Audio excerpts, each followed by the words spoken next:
pemilihan obat batuk yang aman untuk ibu menyusui. Berikut ini adalah tips untuk mengurangi batuk saat ibu menyusui. Yang pertama adalah buat rumah bebas dari asap rokok. Yang kedua, banyak minum air putih.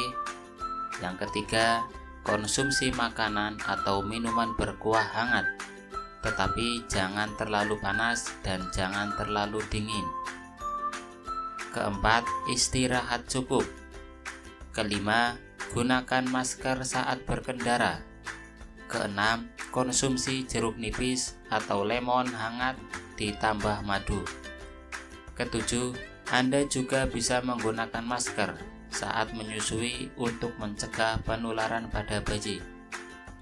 Apabila dalam 3-5 hari belum ada perbaikan pada batuk Anda, sebaiknya konsultasikan sekarang juga ke kami, CV Denatur Indonesia, melayani keluhan dan pengobatan secara herbal yang aman, tidak menimbulkan efek samping. Hubungi customer service kami melalui HP, SMS atau WhatsApp 0813 2662 7499